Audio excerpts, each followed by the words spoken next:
আজিৰ পৰা জিওমেট্ৰি সিৰিজ আৰম্ভ কৰা হ'ল আৰু এই জিওমেট্ৰি সিৰিজত গুটেইখিনি জিওমেট্ৰি যি কনসেপ্ট আছে গুটেইখিনি কনসেপ্ট ক্লিয়াৰ কৰাম লগতে এমসিকিউ কোৱেশ্চনখিনি কৰাই যাম প্ৰথমতে আপোনালোকক কনসেপ্ট দিম কনসেপ্টৰ পিছত মই এমসিকিউ কোৱেশ্চনবোৰ কৰাই যাম যেখিনি এডিআৰই গ্ৰেড 3 কাৰণে 100% আপোনালোকৰ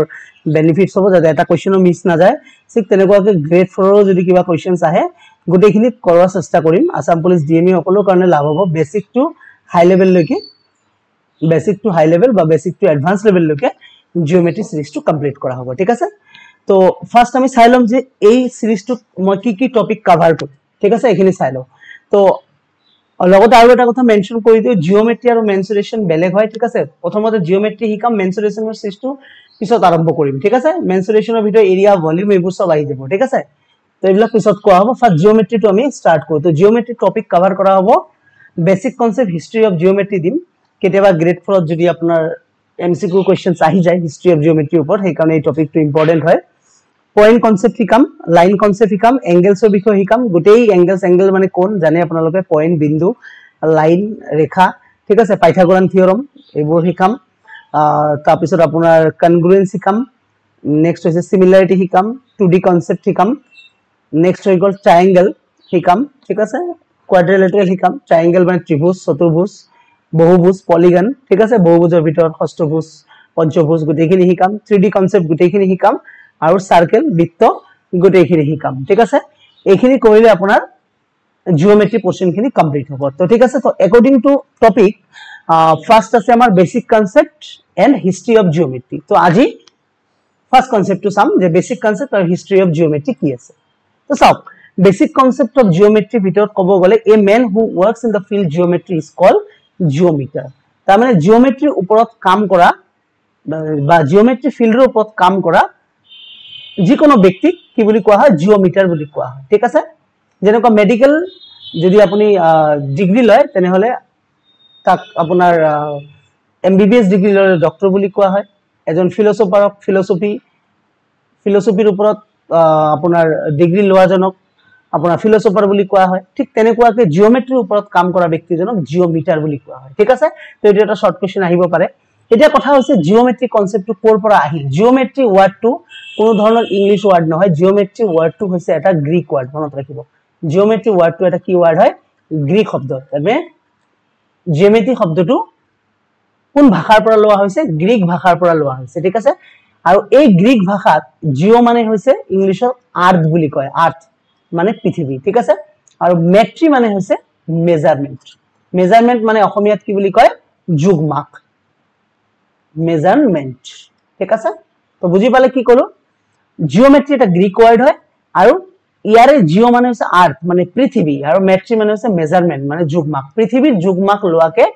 জিওমেট্ৰি বুলি কোৱা হয় ঠিক আছে আৰু এই জিওমেট্ৰিৰ জনক কোন আছিল দ্যাট মিন্স ফাদাৰ অফ জিওমেট্ৰি আছিল ইউক্লিড ঠিক আছে ইউক্লিড নামৰ এজন ম্যাথমেটিশিয়ান আছিল তেখেতক ফাদাৰ অফ জিওমেট্ৰি বুলি কোৱা হয় আৰু তেখেতৰ জিওমেট্ৰিৰ নাম হৈছে ইউক্লিডিয়ান জিওমেট্ৰি ঠিক আছে তেখেতৰ জিওমেট্ৰিৰ নাম হৈছে ইউক্লিডিয়ান জিওমেট্ৰি দ্যাট মিন্স এনসিয়েন্ট টাইমত ইউক্লিডিয়ান জিওমেট্ৰি এনসিয়েন্ট টাইমত জিওমেট্ৰি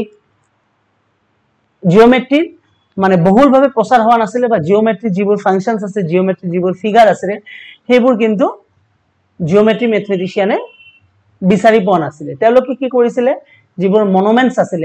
মানে পৃথিবীৰ যিবোৰ মনুমেন্টস থাকে সেই মনুমেন্টছৰ পৰা জিওমেট্ৰি ফিগাৰবোৰ ওলাইছিল যেনেকুৱা কৰবাত এটা পাহাৰ দেখিলে ঠিক আছে কৰবাত এটা মাউন্টেন দেখিলে ঠিক আছে মাউন্টেনটোক তেওঁলোকে এটা ফিগাৰৰ শেপ লৈ লৈছে বা কৰবাত এটা ধৰক সাপোজ ধৰি ললো আপোনাৰ লাল কিল্লাই বুলি কোনু ঠিক আছে লাল কিল্লা ঠিক আছে বা যে কোনো এটা মনুমেন্টস আছে মনুমেন্টসটো যদি এনেকুৱা শেপ হয় ঠিক আছে শেপটো তেওঁলোকে ফিগাৰ আউট কৰিছিল যে ওপৰৰখিনি দেখাত স্কয়াৰ লাগিছিল এনেকুৱা সাপোজ আছে ধৰক ঠিক আছে ওপৰৰ পাৰ্টটো যদি এটা এই শেপ আছে তলৰ শেপটো সেম শেপ কাখৰটো যদি এনেকুৱা শেপত আছে তাৰ অপোজিট সাইডটো সেম শেপ দেখাত শেপটো একে লাগিছে তো এইবিলাক তেওঁলোকে এনসিয়েন্ট টাইমত চিন্তা চৰ্চা কৰিছিল কৰাৰ পিছত ইউক্লিডিয়ান নামৰ ম্যাথমেটিশিয়ান জনে কি কৰিলে পয়েন্ট মানে হৈছে বিন্দু প্লেন জিওমেট্ৰি ফিগাৰ এইবিলাকৰ আৱিষ্কাৰ কৰিলে ঠিক আছে তো আৱিষ্কাৰ কৰাৰ পিছত কি হল তেখেতৰ জিওমেট্ৰিৰ এটা স্পেশালি নাম দিয়া হল ইট হল ইউক্লিডিয়ান জিওমেট্ৰি তাৰ মানে ইউক্লিডিয়ান জিওমেট্ৰিৰ আন্ডাৰতে এইবিলাকৰ আৱিষ্কাৰ হৈছিলে কি কি পইণ্টৰ আৱিষ্কাৰ হৈছিলে প্লেনৰ আৱিষ্কাৰ হৈছিলে প্লেন মানে হৈছে আপোনাৰ সমতল বুজি পাইছে তাৰ পিছত হৈছে আপোনাৰ লাইনৰ আৱিষ্কাৰ হৈছিলে ৰেখাৰ আৱিষ্কাৰ হৈছিলে তো এই গুটেইখিনি জিওমেট্ৰি দ্যাট মিন্স মেইন যিখিনি বস্তু দৰকাৰী ইম্পৰ্টেন্ট এই গুটেইখিনি ইউক্লিডিয়ানৰ টাইমতে ইউক্লিডৰ টাইমতে এইবোৰ আৱিষ্কাৰ হৈছিলে সেইকাৰণে তেখেতৰ জিওমেট্ৰি নাম হৈছে ইউক্লিডিয়ান জিওমেট্ৰি এতিয়া কথা হৈছে ইন্ডিয়ান ম্যাথমেটিক্সৰ জিওমেট্ৰিত কিবা কন্ট্ৰিবিউশন আছে নে নাই ডেফিনেটলি আছে ঠিক আছে ইন্ডিয়ান ম্যাথমেটিশিয়ানও কি কৰিছিলে জিওমেট্ৰিত কন্ট্ৰিবিউশন কৰিছিলে তো জিওমেট্ৰিত কন্ট্ৰিবিউশন কৰিছিলে এতিয়া চাওক আপোনালোকে এটা থিওৰেমৰ বিষয়ে শুনিছে হেতু হৈছে পাইথাগোৰাছ থিওৰেম পাইথাগোৰাছ থিওৰেম এই থিওৰেমটোৰ বিষয়ে শুনিছে অলৰেডি সবে শুনিছে পাইথাগোৰাছ থিওৰেম কোনে আৱিষ্কাৰ কৰিছিলে পাইথাগোৰাছ নামৰ এজন ম্যাথমেটিশিয়ান আৰু এই থিওৰেমটোত কি কোৱা হৈছিলে যে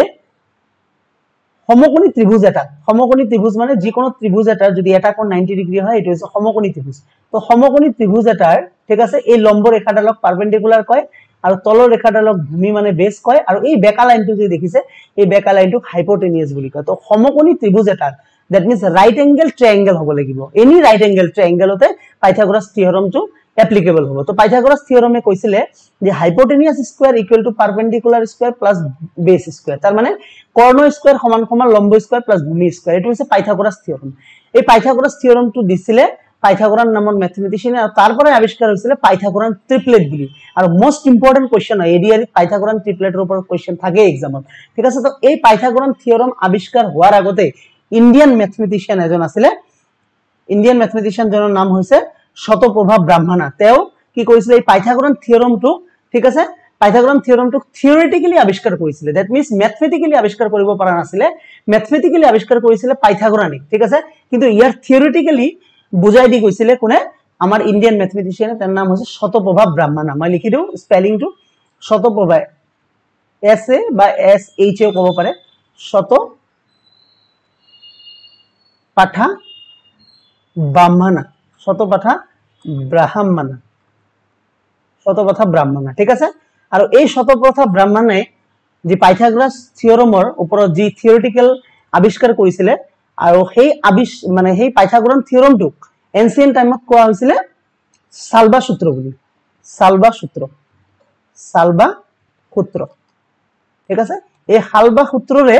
ম্যাথমেটিশিয়ান ফৰ্ম হৈছে পাইথাগোৰাস থিওৰেম বুজি পালে পাইথাগোৰাসৰ সূত্ৰ তো বুজি পালে নে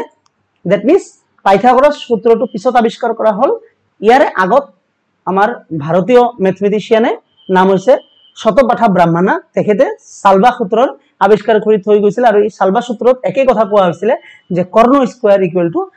লম্ব স্কয়াৰ প্লাস ভূমি স্কয়াৰ ঠিক আছে তো পাইথাগোৰাস থিওৰেমৰ ওপৰত মই স্পেশালি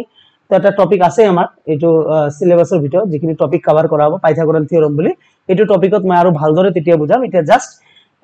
বেসিক কনসেপ্ট